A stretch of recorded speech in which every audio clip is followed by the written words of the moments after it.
At the end of the 2001-2002 NBA season, Allen Iverson was sitting down with reporters to discuss his future with his team, the Philadelphia 76ers. And his interview became infamous as the practice rant. Iverson began, "We're sitting here talking about practice. Not a game, but practice.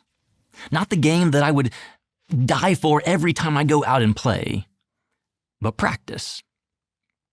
And over the course of his speech, he said the word practice 22 times. Apparently, there had been some tension between he and his head coach at the time, and maybe his head coach had questioned his work ethic or his commitment to practice. And as every coach will tell you, practice makes perfect. Now, I'm not suggesting that Allen Iverson wasn't committed or he had a bad work ethic, but I am suggesting that preparation makes a difference. Preparation matters. In most areas of life, our preparation matters. Professional athletes have to prepare their bodies for a grueling year ahead of them. Astronauts have to prepare for anything that they could encounter out in space. Emergency responders, personnel, they've got to be prepared for anything and everything that they might encounter in their line of work. And surgeons have to be prepared with mental focus and surgical precision. In most areas of life, preparation matters. So it shouldn't surprise us that God values preparation too. At the beginning of Joshua chapter 5, we find the Israelites just on the inside of the Jordan River. They have entered into the promised land. And it appears as if they are ready to take possession of the land, as if God is ready to give them the land. Especially when we take a look at chapter 5, verse 1. "Now when all the Amorite kings west of the Jordan and all the Canaanite kings along the coast heard how the Lord had dried up the Jordan before the Israelites until they had crossed over, their hearts melted in fear, and they no longer had the courage to face the Israelites." You hear Amorites and Canaanites, and that's probably a way of summarizing all the people groups of the land. It's like saying all the kings of all the peoples in the land had their hearts melting in fear. You might recognize that phrase, melting in fear, hearts melting. That takes us back to chapter 2. 3 times in chapter 2, the citizens of Jericho, their hearts melted in fear. It's like the author's way of telling us they're ready. God is about to do something. They are ready to take possession of the land God is giving them. At least that's how it appears. But as we work our way through the rest of chapter 5, we find out that there are actually still some preparations that need to be done in the lives of Joshua and the people. As we explore the rest of chapter 5, we find 3 different rituals that the people of Israel and Joshua have to participate in order to prepare them for the battles they're going to face in the upcoming chapters. And each one of these rituals is meant to highlight or reveal some aspect of their relationship with God. Now, before we get to the very first ritual in the passage, it's probably good if we kind of call time out, press pause, and just issue a bit of a warning. Because just like chapter 2, chapter 5, or at least parts of it, probably have a PG-13 rating. So again, if you have young ears that are listening or young eyes that are watching, you might want to press pause on this video and have them go back to another room and play. But if you're still with me and you haven't pressed pause yet, then I'm assuming that you're ready for us to encounter the first ritual that prepares the people of Israel. The first ritual, circumcision. Now, if you're watching and you don't know what circumcision is, ask your parents. But the question we need to be asking is, what aspect of their relationship with God is highlighted by the ritual of circumcision.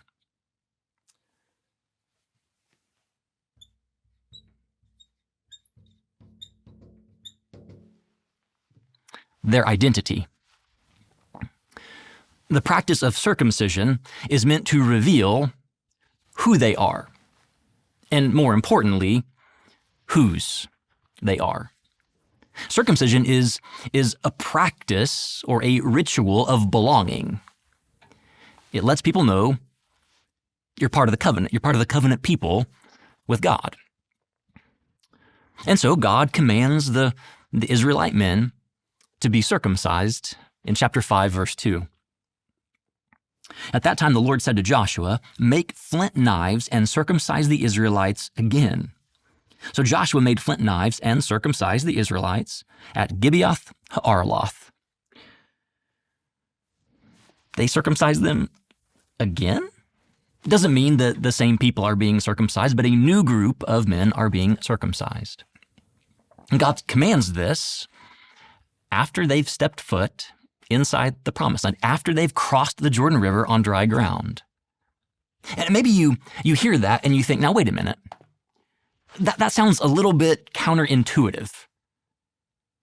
I mean, didn't we just hear that the kings of all the people in the land are shaking in their sandals? I mean, shouldn't they strike while the iron's hot? Shouldn't they go ahead and take action? But instead, God tells them they need to make preparations. They need to perform the ritual of circumcision. And it's here that we see a parallel between Moses and Joshua.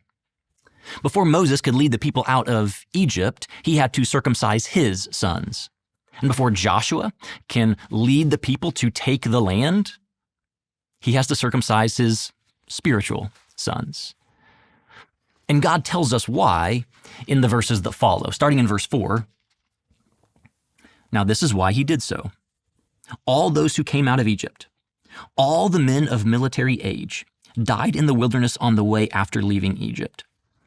All the people that came out had been circumcised, but all the people born in the wilderness during the journey from Egypt had not.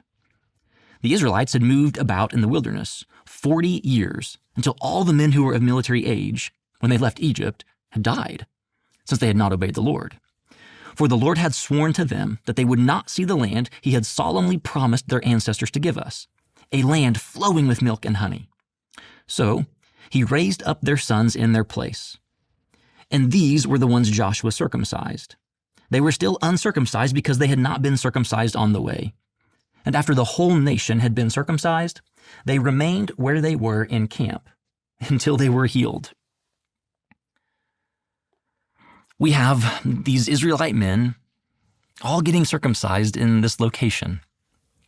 It would seem as if, as they were wandering in the wilderness for those 40 years, that no male that was born during that time was circumcised. And circumcision was supposed to be, remember, a mark of identity, a mark of belonging. It was supposed to highlight you are a part of the covenant people. You belong to God. And there was nobody who had that physical, tangible expression of being part of the covenant people. For 40 years, none of them had been circumcised. And there's practical reasons why. I mean, it doesn't make a whole lot of sense to stop every time somebody needs to be circumcised and wait until they recover and heal. But here we do see another parallel between Moses and Joshua. It was in the form of a test. After Moses leads the people across the Red Sea on dry ground, they encounter a test very quickly after that at the waters of Meribah. The people are thirsty and they start complaining. They fail the test. But here, in Joshua's generation, just after they too have crossed on dry ground, they face their own test. Whether to be circumcised or not. Are they going to obey the covenant or not?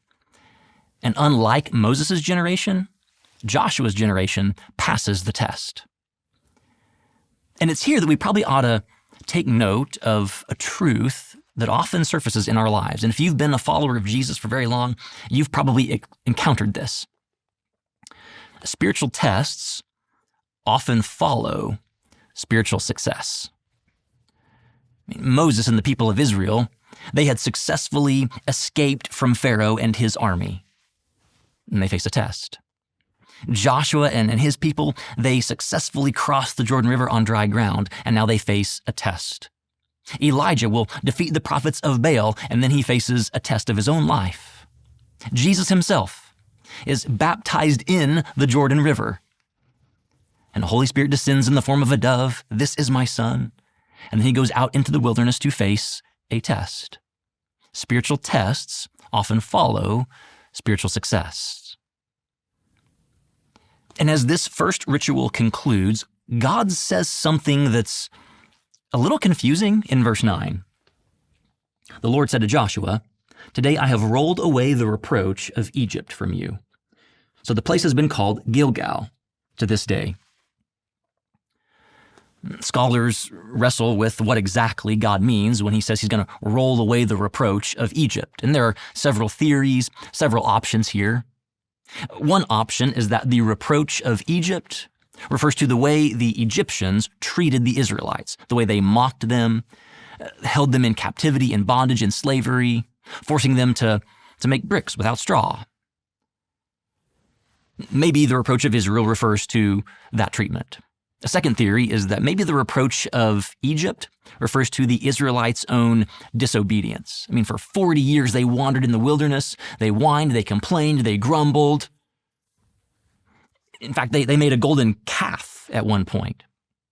At another point, they said, you know what? It would be so much better if we were back in Egypt as slaves than out here wandering. Maybe that's the reproach of Egypt. Maybe the reproach of Egypt refers to kind of a suspension of the Abrahamic covenant. If the mark of the Abrahamic covenant was circumcision, and nobody was circumcised, then maybe there was some sort of a temporary partial suspension of the Abrahamic covenant. That could be the reproach of Egypt. A fourth theory is that the reproach of Egypt refers to Egyptian circumcision. It's possible that Egypt practiced some form of circumcision that was maybe partial. And so the Israelites had to fix or complete circumcision.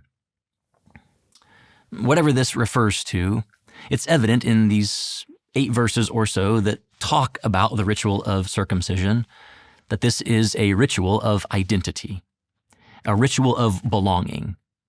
It marks one as belonging to God.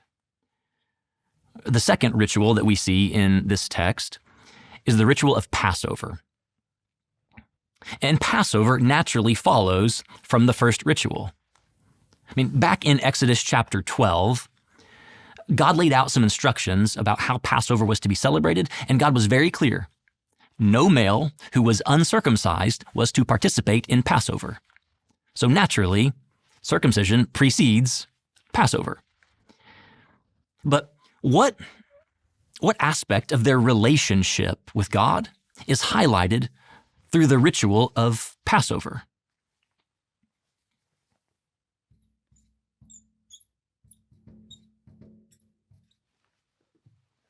Provision. Passover reminds God's people that God provides. God has provided in the past, He provides in the present, and He will continue to provide in the future. Therefore, you can trust God to provide for you. We read this ritual in verses 10 through 12. On the evening of the 14th day of the month, while camped at Gilgal, on the plains of Jericho, the Israelites celebrated the Passover. The day after the Passover, that very day, they ate some of the produce of the land, unleavened bread and roasted grain.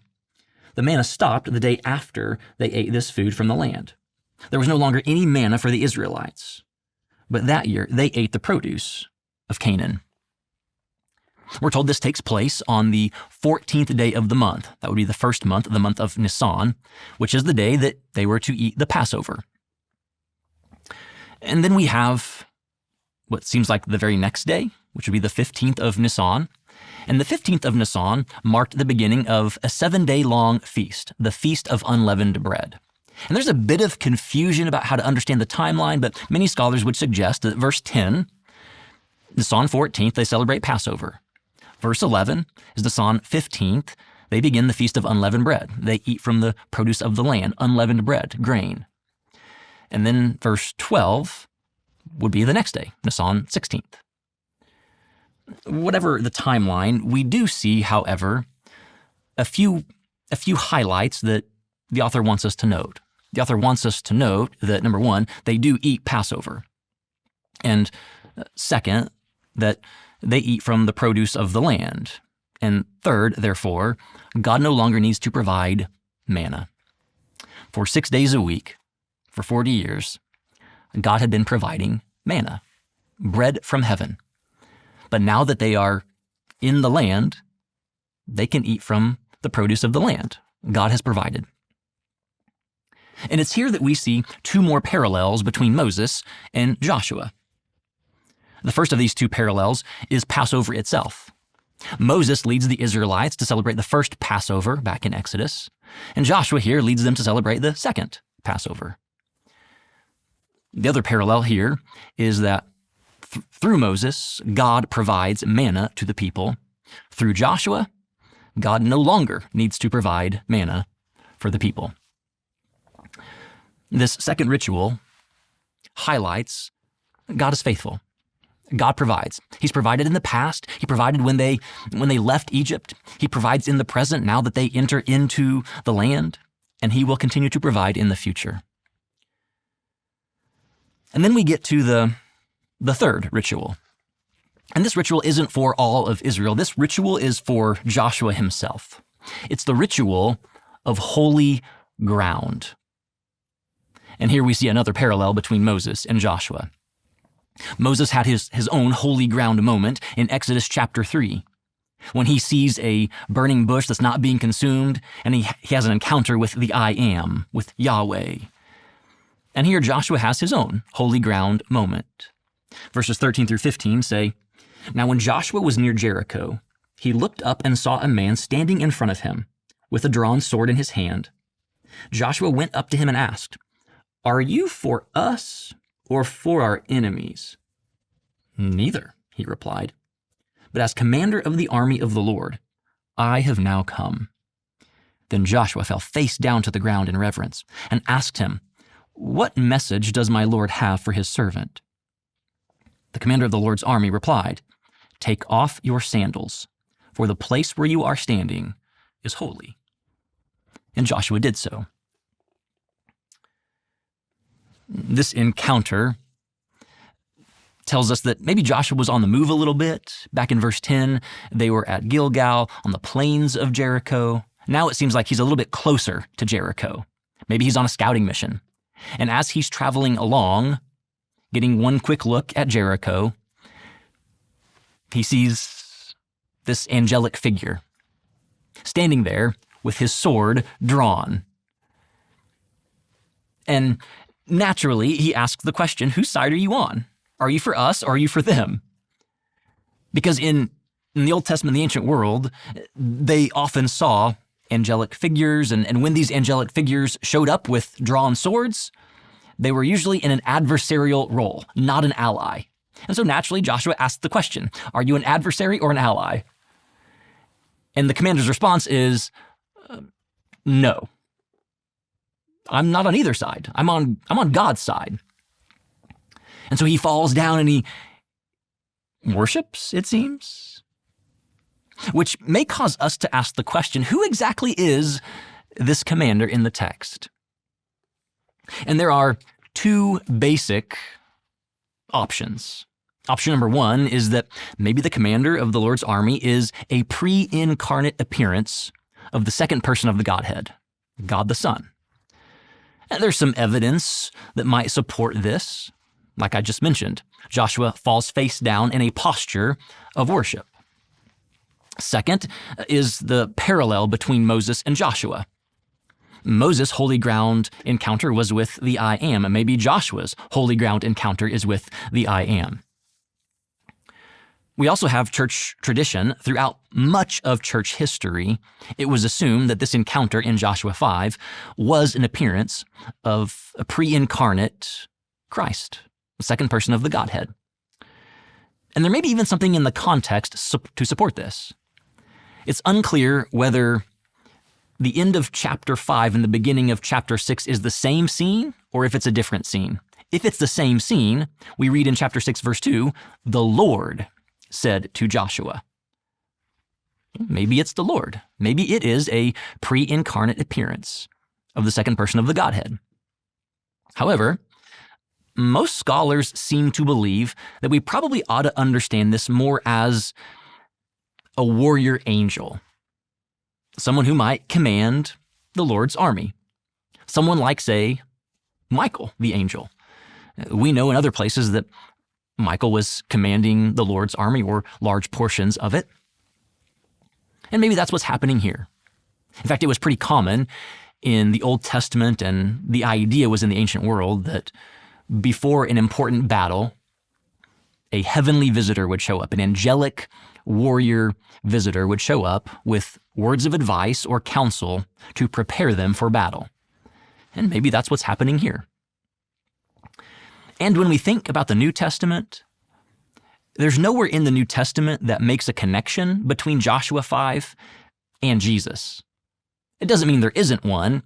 It just means that there was no connection that was made in the text itself.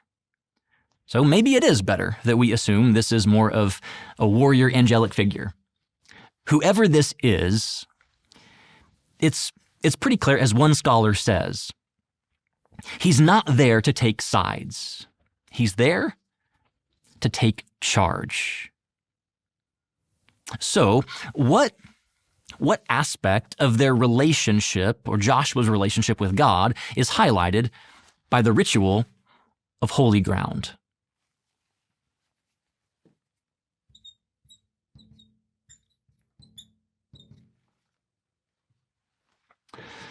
Loyalty. Often, we ask the question, is God on our side? Just like Joshua asked. And it's true that God is for us. God is on our side. God is loyal to us. God is faithful. He's steadfast. But as we reflect on this final ritual in Joshua chapter 5, maybe a better question for us to ask is, instead of asking, is God loyal to us? We ought to be asking, are we loyal to God? Instead of asking, is God on our side? Maybe we should be asking, are we on God's side?